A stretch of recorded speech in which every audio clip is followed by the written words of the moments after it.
Hi there. Thanks for joining me and Generator and the Green Space for our latest Generator Live. So Generator was founded in 2016 by me and my co-founder, Glennis Mahar, to gather and talk about politics without feeling stupid. We are a movement of a few components. One is online. We try to make it easy for people to use Instagram to talk about policy and politicians that are important to them.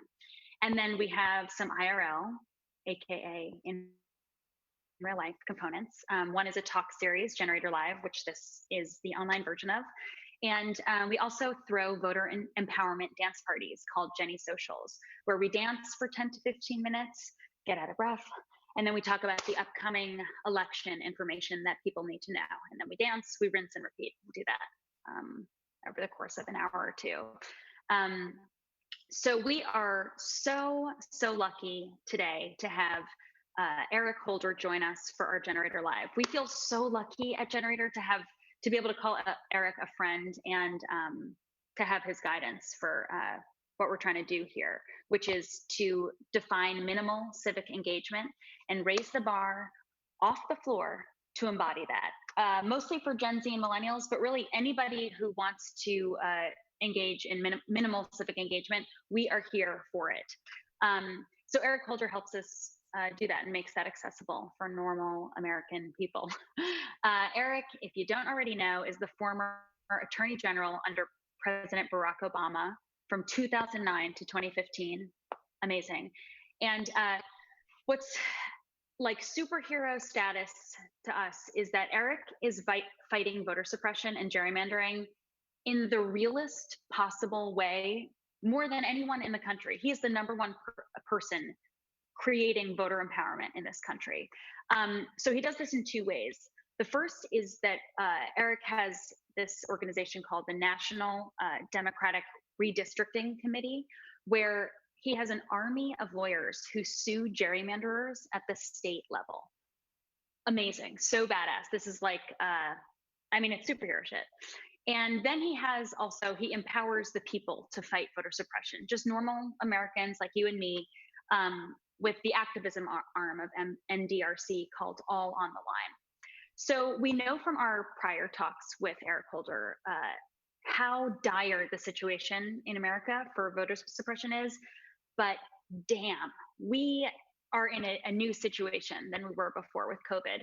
And we're here today to talk about how Eric sees the rest of 2020 going, what we've seen already with primaries and how the right to vote has been perverted, specifically in Wisconsin, and how Republicans are seemingly more than willing to endanger their constituents, even in their own states, just to win. And we want to know from Eric the headlines. How can we stop this? How can we contribute to getting a fair vote for November? Because we are in a dangerous space. So let's welcome Eric Holder. Hey, Ilana, how are you? It's good to see you. Hi, Eric. So good to see you. I was just telling you as we were doing like tech before, it's hopeful just to see you and hear you, to know that you're here and doing it. How you doing today? Yeah, I'm doing fine. Like everybody else, I'm trying to adjust to this new normal. But I think the thing we have to understand and remember is that although we have to keep ourselves safe and healthy and do all the things that we need to do in order to remain that way, there's also an election that we have to be focused on. There are political things that need to be tended to, and we need to be able to do both things at the same time. This is a time for progress in our nation. This is a time for reclaiming our democracy, and we can't lose sight of that during the course of this pandemic. Right, because this is such a reboot for our society, for our planet. This is really like the first time that our planet's had to face itself as one organism, this globe. And, you know, in the beginning of quarantine, people were talking about equalizer and, you know, this is a point in which everything can change, but only if we make that so. No, I think that's right. I mean, I think that, you know, people need to be hopeful. You know, we have faced a pandemic like this before in 1918. We got through it as a nation and as a world. We'll get through this as well. And we have a trying political time.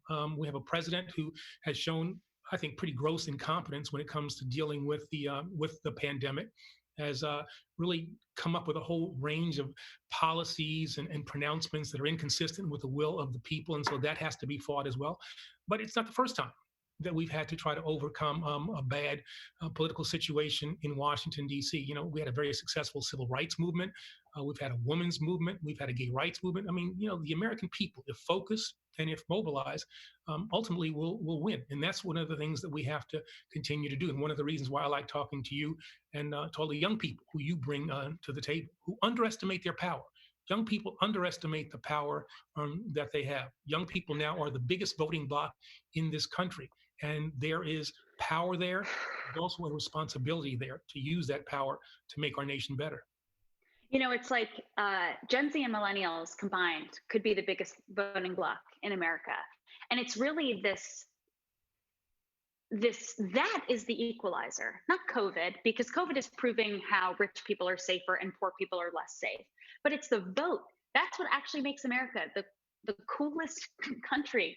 And if we actually exercise our democracy, the fact that an 18-year-old actually does have as much power, if the vote is not perverted, does have as much power as a 75-year-old. An 18-year-old in the projects has the same power as a 75-year-old older rich white male. Actually has the same power. Your vote counts equally. Yeah, that's exactly right. And that's a power that people need to understand that they have. It's a power that needs to be exercised. Change doesn't happen on its own. Reform is not promised. It only happens as a result of people focusing their attention on it, engaging in the process. And voting is, the chief way in which we have to do that. I mean, we have to make sure that we come up with ways in which during this pandemic, the American people will have an opportunity to cast a ballot without endangering their health. And so that's something that I think we need to focus on. We need to focus also on the census. That's another Right. empowering thing. Right.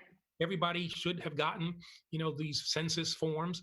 Got to fill those out. Got to make sure that those come in. That is the thing that will decide how the money gets distributed, how political power is distributed. It's how redistricting in 2021 will be done on the basis of the census. So there's a whole variety of things that we as individuals can and must do in order to, as I said, reclaim our democracy. So when can you fill the census out until? Well, that's actually an interesting question. Now, one of the things that they're talking about now is expanding the time in which people can actually fill out their census forms. I think it's a logical thing to say, given the fact that we're in a pandemic. We don't want to endanger the lives of people who would be going door to door to get census information. But I worry that if we do this, it will run into the redistricting process that's supposed to happen next year. And so we have to do it in a way that we don't interfere with that process next year, and that we don't allow people who are going to try to game the system, to try to do things for the special interests and not the people. They don't get a chance to game the system. So, you should all have those forms. If you don't have those forms, you go to my2020census.gov to get the necessary forms to fill out.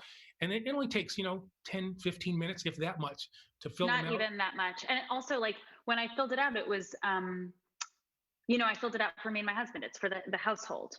Right. It really is very quick. And I don't even know that you definitely need that number code from the mail, like, as long as you're willing to just fill out your information. Right.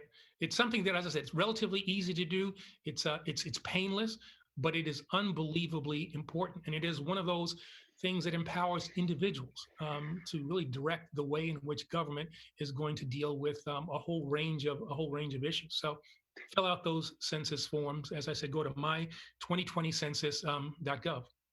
And also, Eric, we've talked previously about how the census, it's illegal for the census to ask your citizenship status, right? The census is in order to fund the human beings living in this country, documented or undocumented. So there's a bias sometimes with undocumented people or mixed status families. Some are documented, some are not. They don't want to fill it out because they fear that their undocumented family members are going to be punished. But that's illegal, right? It's not the case. Yeah, I mean, the Constitution says that you're supposed to count all of the people in the United States, not all of the citizens. We filed a lawsuit to make sure that the citizenship question was not included on the census. Courts ruled our way, so there's no citizenship question. But people Thank should you. also Wow. feel a certain amount of comfort in the fact that census information cannot be shared with other government agencies. Attempts were made to do that in the past by J. Edgar Hoover when he ran the FBI. And now there are laws that are in place that say you cannot, Census Bureau cannot share information with other governmental entities. So everybody should raise their hand, documented or not, and be counted in the census. But I understand the fear that exists in certain communities, given the way in which this administration has tried to instill that fear, especially in the Hispanic community. But as I said, there are rules, regulations, laws that prevent that information from being shared outside of the Census Bureau. Good to know. So fill out your census, and that timeline is supposed to be expanded. So people should go as soon as they can to fill that out. Right. Takes truly 10 minutes or less. Right. So speaking of being counted and our health and safety being compromised in terms of being counted, let's talk about Wisconsin. What happened in Wisconsin for our viewers who don't know what went down there? Well, it was an election in Wisconsin last week, both a primary election as well as a very important state election for the Wisconsin Supreme Court and a number of municipal elections as well. The governor there, Tony Evers, tried to delay the election so that people would not have to go and line up in front of at polling places while we were in the middle of a pandemic. The Republican-dominated legislature, a gerrymandered legislature. Republicans in Wisconsin in the last election got less than 50% of the vote for the state legislature, and yet they have 2/3 of the seats there. They made a determination that they wanted to have the election occur on that day as scheduled, with the thought that with a low turnout, this was their calculus, with a low turnout, they'd have a better shot at winning the Wisconsin Supreme Court seat. They went to the governor said, no, we're That not. is so evil. That is so evil. And usually polling place people are older folks who volunteer, so they are so much higher risk. And can I just hear that again, that less than 50% of these Republicans were voted for, but they own 2/3 of the control there, which is just, how can less than 50% of your constituents like you, vote for you, and yet you maintain 66% of the control? That's just by cheating. That's voter suppression, gerrymandering, redistricting. You can only accomplish that by cheating. They could. Yeah, I mean, Wisconsin, what's gerrymandering? Well, what's the impact of gerrymandering? What happened in Wisconsin? That's a really prime example of what a gerrymandered legislature can do. They did something that was inconsistent with the interests of the people they're supposed to represent. They put at risk the lives of the people they say they want to represent by telling them, no, you're going to have to go out there and vote in person. Now, wait in line close to people, touching the shit and the polls and this. It's dangerous. I'm staying inside, and I'm less at risk. I'm 33. There are people who have autoimmune diseases. It's like, what is that? Like, aren't they ashamed? Like, it's public. People can see. Maybe they think that they're not going to be called out on it. Yeah. Well, I think, as I said, the retention of power overcomes any other concerns that people might have. They focus on power that they got, I say, illegitimately as a result of the gerrymandering that they did in 2011, and they want to retain that power at all costs.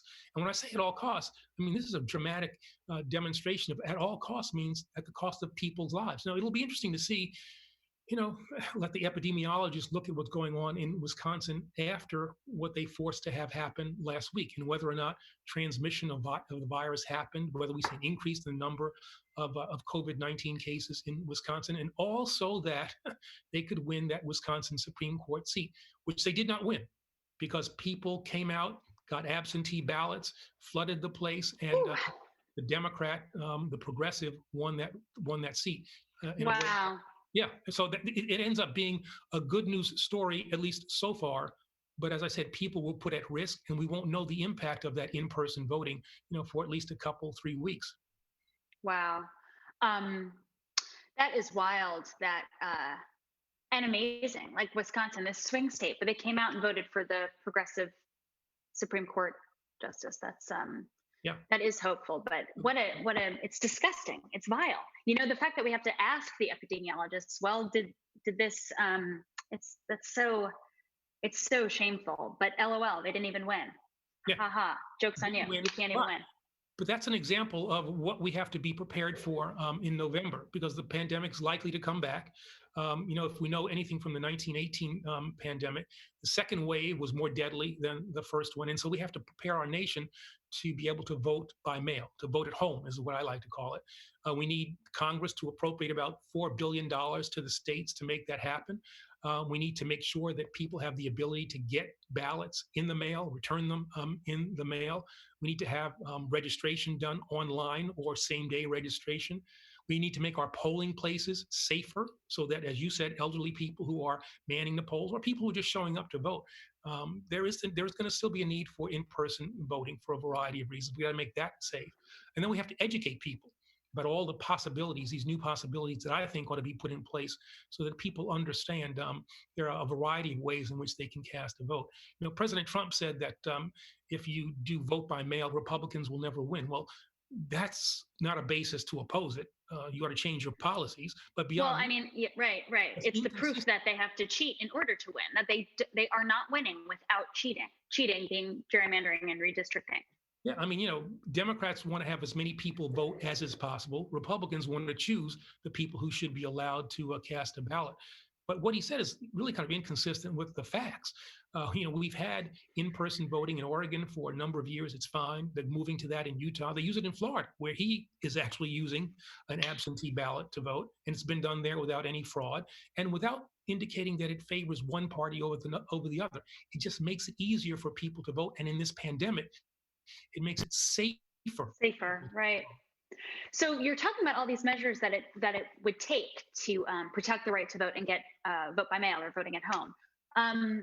It would be hard enough to do this with this administration without a pandemic.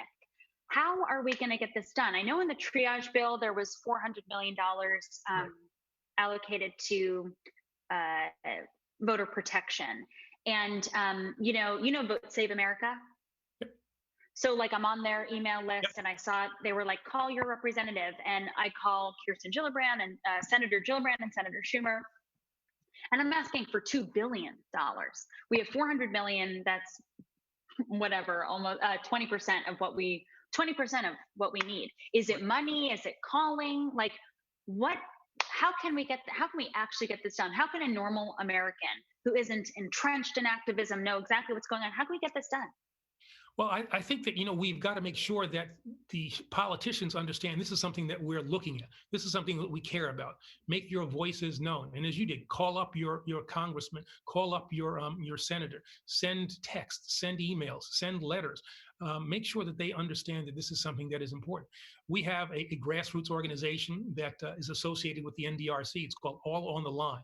Get in touch with us, and we'll let you know how you can make your voices heard. We have a great website, allontheline.org. Get in touch with us there, and we'll be able to direct you to ways in which you can contact your representatives, how you can get in touch with other organizations that are focused on this issue. But we simply can't look at the television and yell at the TV. We've got to be active about this. We've got to let those people in power know that this is the way we want to go. We want to have a safe process in November. Let us vote at home. Let us vote by mail. So it's really just hounding them, whether it be tweeting, sending a video on Instagram, emailing, or calling. One action a day to your federal senators. Who should we be targeting? Federal senators? For me in New York, Gillibrand and Schumer?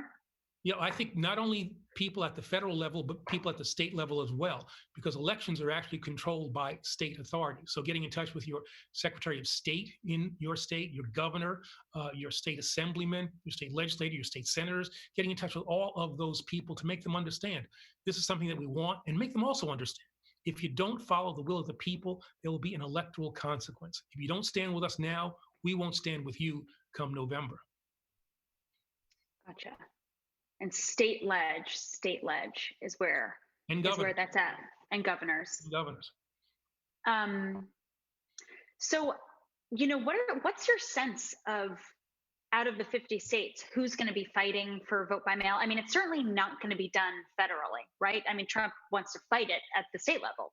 So, is it almost all is it almost exclusively Democrats who are interested in voting at home? Are some reasonable Republicans interested in this? What's the realm of possibility that every American has the opportunity to vote at home in November? Well, I think the possibility is extremely real. I think this is something that can actually happen. And the question you asked is a really good one. Trump would have you believe that this is something only the Democrats want to have happen, when in fact Right. that's not the case. If you look at Florida, the Florida Republican Party has stood for a long time for vote by mail. They target especially people 65 years of age and older because that's what they perceive to be their demographic. And they think that if they make vote by mail available to those people, they'll get a greater return they'll get a greater return from people who they think are going to vote for them. Hmm. Other Republican secretaries of state have been very quiet about it, but have said, no, actually, we think that vote by mail is a good idea. This Hmm. is something that Trump, again, focusing only on what is going to be good for him. And I think there's a misperception actually by him. Right. He thinks that vote by mail will favor Democrats, will favor progressives, when the statistics show really doesn't. We can't really determine what the partisan impact is. It's simply something that's good for our democracy. Where I actually have been finding in the past few weeks, like friends, more like friends' parents who voted for Trump, who are starting to distance their ideology from him just because they're choosing to protect their own bodies. Like people who, whatever, my friend's dad who voted for Trump and is like a Trump guy, but was quarantining before Trump uh, was talking about quarantine when he still thought it was a hoax or whatever. That's what I'm gathering from you saying. Like, I think it's a misperception. It's if he did the safe thing, then his constituents would feel taken care of. It's probably a very in even smaller than the people who voted for him, a small group that is just whatever, just like whatever he says is what it is. Because it seems like there are some reasonable people who are like, in their 60s, let's say, like these friends' parents who know, they voted for Trump, but they're staying at home. They're not listening to him for that Yeah. because they know it's dangerous. Yeah. I mean, how do you argue against, increasing the number of people who can vote, making it easier for people to vote? I mean, how do you argue against that? I think the point you also make is real. Those people who voted for Trump in 2016, and I think if you step back and really kind of figure out what has this guy done, how has he led this nation, for instance, in the pandemic, how can you logically say that you want to give him another 4 years? And for those people who, on the progressive side, the Democratic side, who say, well, I'm not going to participate in this process for whatever reason, um, you've got to think about, what is the Supreme Court going to look like if Donald Trump has another 4 years? What's healthcare going to look like if he has another 4 years? What are reproductive rights going to look like after another 4 years? Let's talk about this, Eric. Let's get specific, because we were doing this on the road, and I'm like, you kicked off I was doing this half stand up, half voter empowerment dance party, half Jenny Socials tour that I had 3 legs. I completed the first, and then COVID happened. You kicked off our first Jenny Social in DC, and then the night after we had this show. So, we discovered it's mostly Gen Z and millennials who are coming to these Jenny Socials, and a little more age diversity at my shows. But we had this experience on stage together where people were all fired up for Bernie, which I was too. But then when they hear these younger people, but we have to be voting for whoever is in the seat, the cheers die down. And I just want to get into this for a second, because I was Bernie too. Bernie and Warren were my dream ticket, and Bernie was who I was planning on voting for in the primaries. Joe Biden is worlds better, worlds more experienced than Trump. Was he my choice from the beginning for the primaries? No, straight up, no. Is he my favorite person in the world, favorite public figure? No. But we have to be, I'm like saying this to the Gen Z and millennials, we have to be voting for not Trump. If you don't vote, you are voting for Trump. And if you vote for Trump because Bernie's not the candidate, I don't know. I'm beside myself. We have to be voting for whoever is running against Trump. We have to be. This is too dangerous. He has been responsible. All these deaths that Trump could have prevented. his legislation is so weak. He doesn't know how to lead this country. It's not Trump's fault that COVID happened, but it's his fault the way he's mishandled this and fired and every competent science-based thinker in the administration. It's it's dangerous. It's killing people in real time, killing Americans in real time. We have to be voting for Biden. Yeah, no, I'd agree with that. I mean, I think that, if you listen to Bernie Sanders himself, the endorsement that he gave of Vice President Biden, I think was a really good one. He did it early. He did it forcefully. He made a very logical case as to why you have to support Joe Biden. All the things that we care about that animated the candidacy of Bernie Sanders will be certainly tended to by Joe Biden in a way that they will not be by Donald Trump. Yeah, and sure, so Sanders supporters didn't get everything that they wanted. Medicare for all is something that won't happen this time, perhaps, but we'll be on the road to that if we have Biden as president as opposed to Donald Trump. And I've known Joe Biden for many years. He's a good man.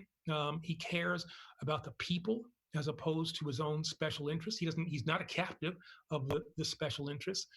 He's a person who's going to care for women and their reproductive rights. He's going to care about having a fair and equitable immigration system. He's going to care about voting rights, criminal justice reform.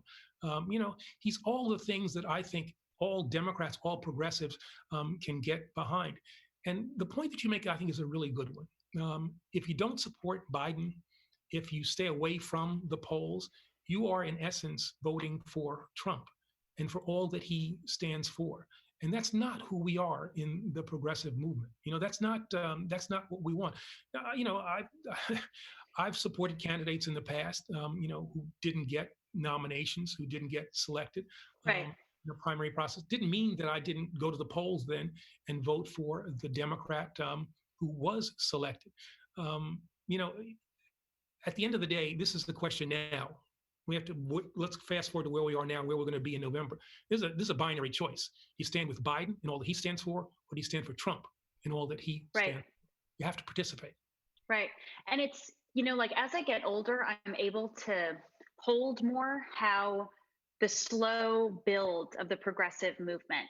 It's not, you don't get to see A, B, and C, the episodes of the progress movement that you want just because you want it.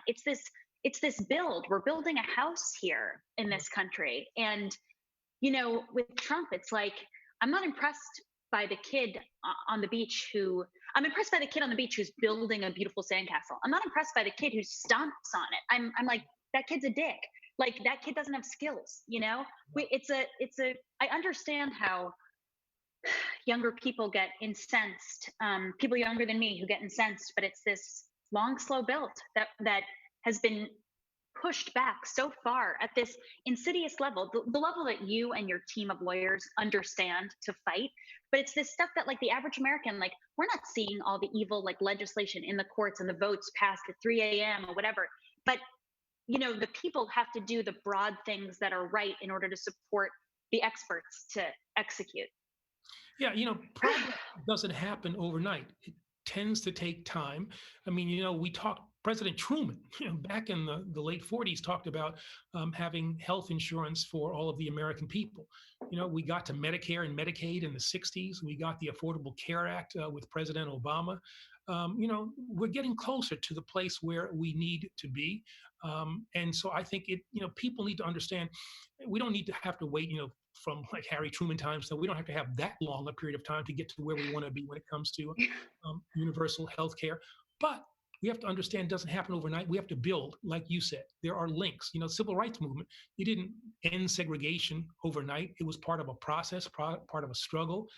And if we want to decrease the amount of time that it takes to get to where we want to be, it means that more people have to be involved, more people have to be active, more people have to make sure that their voices are heard and demand things of our elected leaders.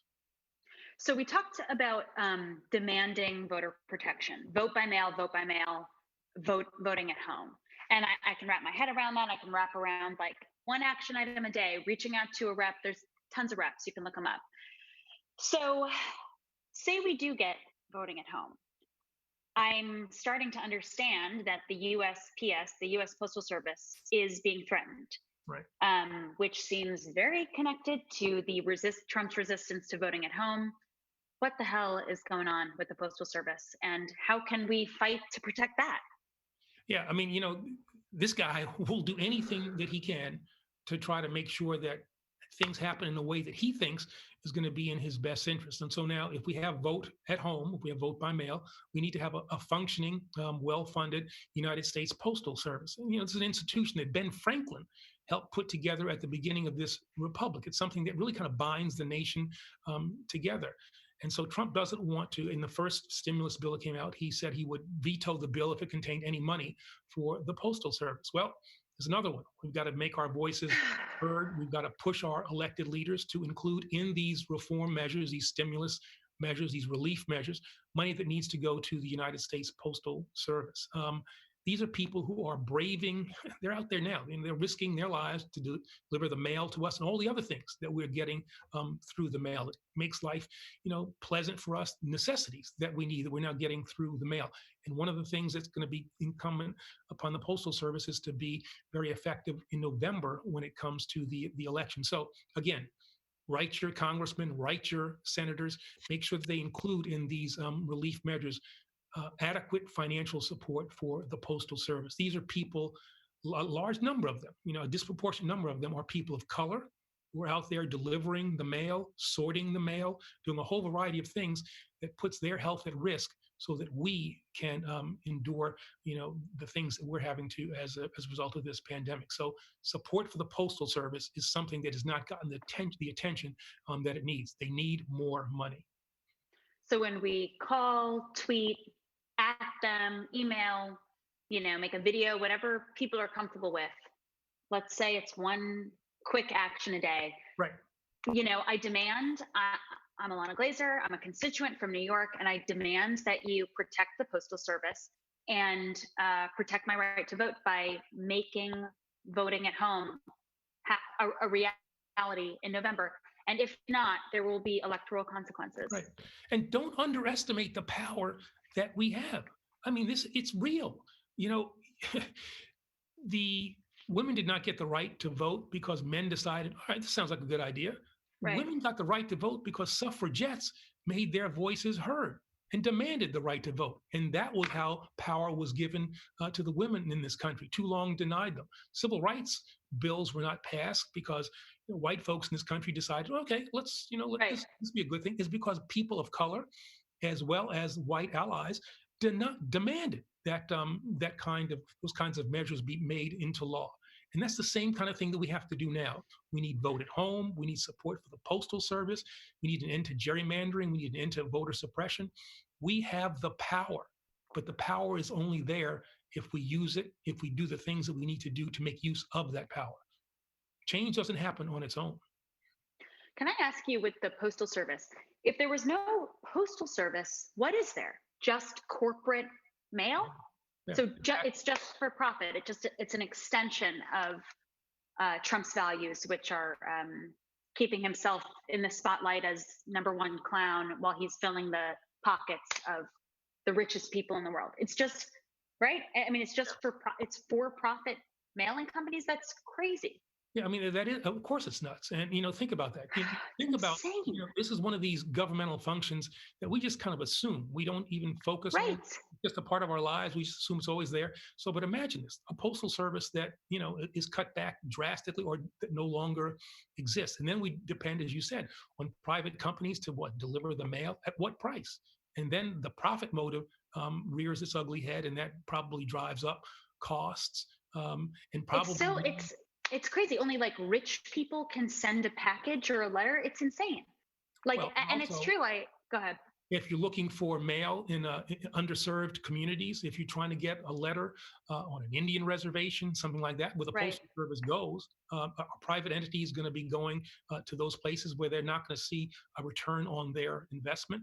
As I said, this is the Postal Service has been with us as long as we've had a United States of America, and with good reason. As I said, this is something that Ben Franklin focused on. This is something It's he said. so un-American. It's wildly un-American to want It's to one of the eliminate the things that postal service. unifies us as a nation, the postal Right. service. Think of all the things you get: political mail, commercial mail. You get all kinds of things through the postal service. And now I'm getting stuff. My kids are ordering all kinds of, we're getting food through the mail. We're getting a whole variety of things through the postal service that during the pandemic is extremely important.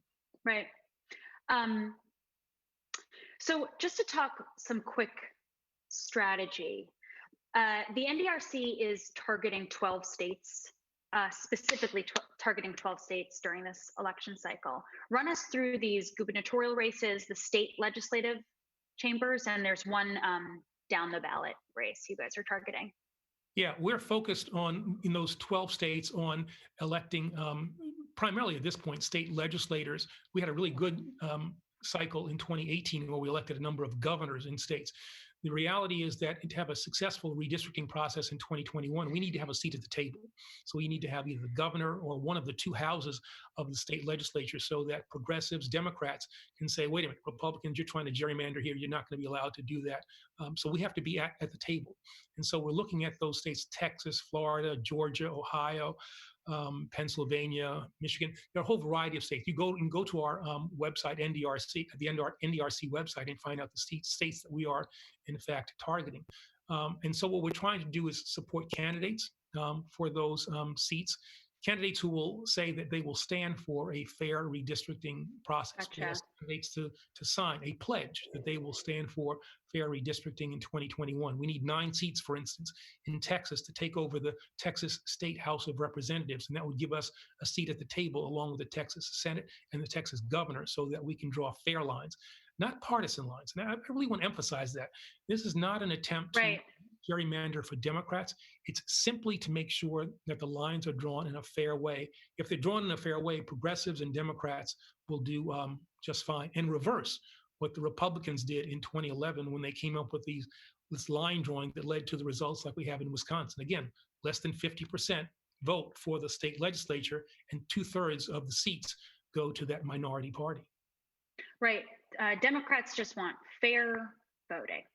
And that it turns out that, I mean, it's not even necessarily true. We don't even know the partisan effects because we haven't had the chance to just have fair voting. Right. They've been gerrymandering and redistricting for so long. We don't even really have that information. They're so afraid of not winning that they're just cheating anyway, just cheating, 2 steps ahead of, without giving it a fair chance. Yeah, I mean, we had to file lawsuits in North Carolina, and we filed lawsuits in other places. North Carolina is actually, I think, particular interest because there we filed a lawsuit, and the courts there said that the lines were drawn by the Republicans in an attempt to gerrymander, as they put it, with surgical precision.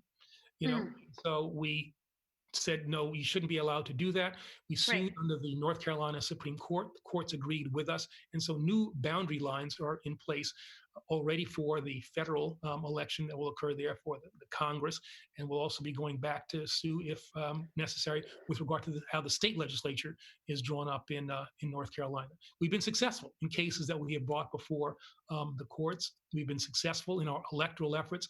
We try to put in place these nonpartisan commissions, take this out of the hands of politicians altogether, and nonpartisan commissions. Yeah. Michigan will be doing that for the first time this year. We were successful in Colorado, Michigan, Ohio, Utah, and Missouri. We have those nonpartisan commissions in place now that the Republicans are now trying to attack. They're trying to say, well, wait a minute, we don't like these commissions. They sued to try to hobble the Michigan commission.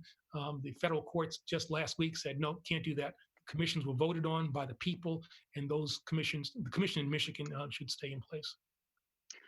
And how can they even fight that if it's nonpartisan? It's right. It's welcome to Republicans to join and be a part of it. And a Republican would look like such a hero to be talking about the right to vote and protecting people's rights to vote. Yeah, but see, Ilana, they're worried. They think, all right, if it's a fair fight, we might not win this fair fight. And so let's keep our thumbs on the scale. Let's pick and actually vote. They fear the very people who they say they want to represent. And all I'm saying is that I'm confident about my policy places, and the policies we want to put in place, the laws that we want to enact. I think the American people are with progressives. They are with Democrats, and Republicans understand that, and they're not willing to Right. change their policies, so they try to cheat. Right. Um, damn. I want to just take a second to say, you are a politician turned activist. I mean, you're what you've done with your breath and your skill set is you're fighting for the people, and it's amazing. And thank you so much for it. It gives me so much hope to hear. You made it fair to vote and safer to vote in North Carolina, which is like one of the most voter suppressed states in this country. That is amazing. Thank you so much, Eric Holder, for doing the work that you do and gathering the brilliant minds of the people who work for you. Well, thank you for that, and thank you for the involvement that you have shared with us. You're an important part of this battle. We need more people in our army to be for fairness, in essence, for justice. That's all we're asking for: to have a system that will come up with results that are consistent with the desires of the people. I remember you and we did an event in Manhattan. And I remember I said there as we were ending it up, I said, Dr. King said that the arc of the moral universe is long, but it bends towards justice. And I believe that. But that arc doesn't bend on its own. It only Right. bends when people like you and the people who are listening in today, looking at us today, put their hands on that arc and pull it towards justice. And that's what we have to do. We have to commit ourselves to bending that arc towards justice, towards fairness, and for our democracy. This is our time. In previous generations, they've had to deal with a variety of things, and they stood the test of time. They did the right thing. Now it's our time. The challenges for this generation are before us. And the question is, will we do the right thing? Will we involve ourselves in appropriate ways? Will we vote? Who we know we have to vote, who we have to vote for in November, and not only at the federal level for president, but down ballot as well. For state legislatures, for governors, at the municipal level. Um, we can do this. We should be optimistic about this. And this rap on government that we've heard by the Republicans, by conservatives since 1980, when Ronald Reagan was put in office. I think that this pandemic has shown that government is something that we really need. And Bill Clinton famously said that the era of big government is over. Well, I would say that might be true, but the need for good government endures. And so That's that's right. what I think we have to stand for. Good. The government has been, we've seen the federal government incompetent at taking care of its people.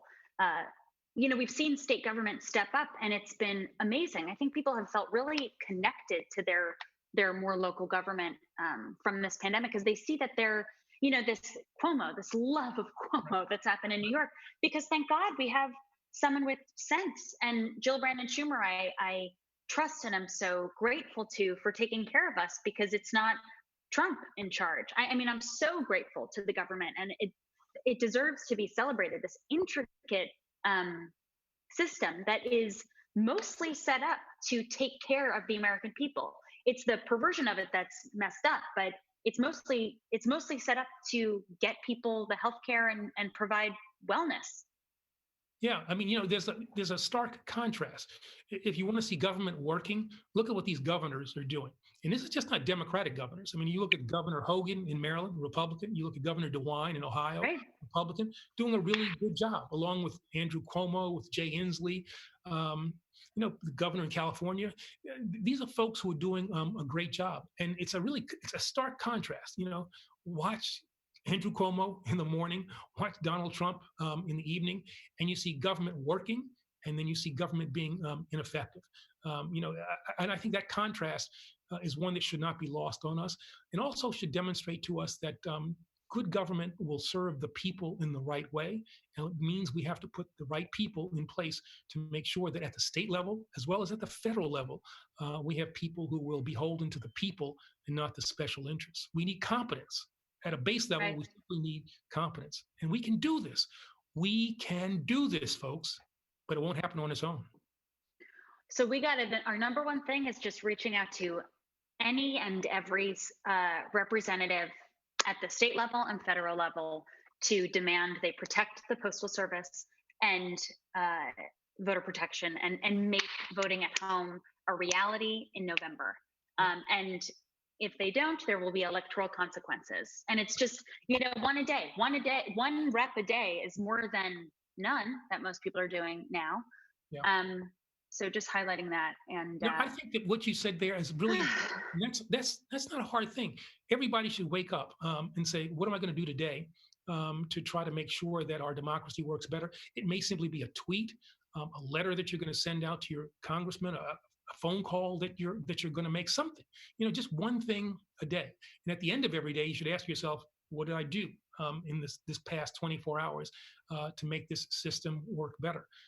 Again, we have huge amounts of power. Young people have so much power that goes unexercised. And, it's your future that is really at stake. If we don't have an administration, for instance, that cares about climate, what kind of world will you be living in 10, 20 years from now? So Right. at a very basic level, we have to save the planet. And the way we do that is by putting people in charge who are going to care for the kinds of things that I know every young person in this country cares so much about. It's true. Oh my God. Thank God for you. God bless you, Eric Holder. I am Thank so God for you, grateful for Ilana. you. Oh my God. It's so inspiring to know that there are experts in place. And all we got to do, just talking to the people at home, I come here as a comedian, not an activist, not an advocate.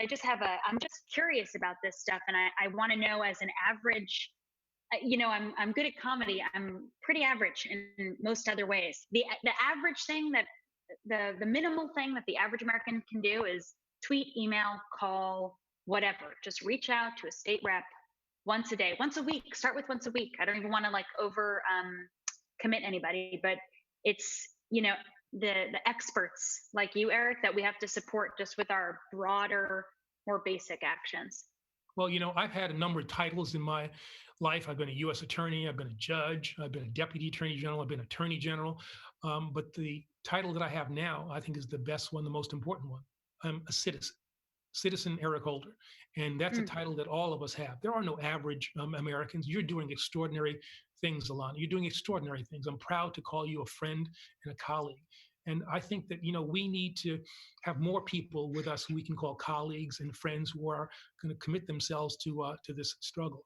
We're all citizens, and with that comes a great deal of benefits as an American citizen, but it also means that we have responsibilities as American citizens. And chief among them is voting. We've got to fight for the right to vote. We've got to make sure all of our fellow citizens have the right to vote. And we've got to be at the polls in November, filling out forms that we're going to be mailing in November. And please, folks, please, whatever you wanted to have happen in the Democratic primary, you can't honestly think that 4 more years of Trump would be the same as having 4 years of Joe Biden. You have to understand. Not even close. Not even close. It's opposites. It's opposites. It's listen to Bernie. I think that he ran a spirited and great campaign, and he moved the dynamic in this party. This party moves more to the left now than it did before, and I think appropriately so. I think a lot of the things that Bernie Sanders stood for will ultimately find their way into the laws of the United States of America, but it's a process. And so we start in 2021, January of 2021, with putting in place the things that animated the Sanders campaign. And we do that with a new president who will be sworn in on that day in January of 2021. So we have to put Joe Biden in the White House by voting for him in November of 2020. We got to do it. And we're going to support you, Eric. We're going to keep doing our broad, just the minimal civic engagement is voting. The least you can do is vote. And now we have to protect that right to vote. So right. And we're here for you. Everybody needs to think about how you felt the day after the election in 2016, how dispirited we were. We don't want to have that same feeling in November of 2020 and think, oh man, if I only had fill in the blank, if I only voted, if I only had, campaigned, if I only had given a donation to a campaign contribution to somebody. Those are the kinds of things we need to do now so that we have a better result in November. Everybody, we can all rest and sleep the day after the election. Between now and election day, let's do everything that we can to put in place a government that will work for us, the people of this country, and again, not the special interests, not the minorities. That's right. Thank you so much, Eric, for thanks so much for joining us. It's just so I feel so much safer knowing that you're doing the work that you're doing, and you're helping us. You're creating a path for people to follow and to support your work. And thank you so much. I can't even believe that I get to call you a friend and a colleague. Thank you so much, Eric. All right. Thank you for all that you're doing. I look forward to doing some more things with you. And I look Me forward too. to the results that we're going to have in November when all the people who are listening here are going to, like Ilana said, what have you done today? What are you going to do tomorrow? What are you going to do the day after that? Doesn't have to be hard, doesn't have to be big, but all these little things create a wave that will bring justice and fairness to our country. That's We right. can do this. We can do this. We can do this. Cool. Thank you so much, Eric. Talk to you All soon. right. Peace. Be well. Be safe. Peace. Thanks for joining us, everybody. We did, and NDRC just highlighting the National Democratic Redistricting Committee is a resource, and All on the Line is really the resource for just normal people to get active. Vote Save America is a great, useful resource, and Generator Collective will continue to be a resource for minimal civic engagement, which is voting. That's the least you can do, and protecting that right to vote is very important in this time. I mean, it's everything. So we'll talk to you soon. Hope you are healthy and safe and feeling good. Be well. Bye.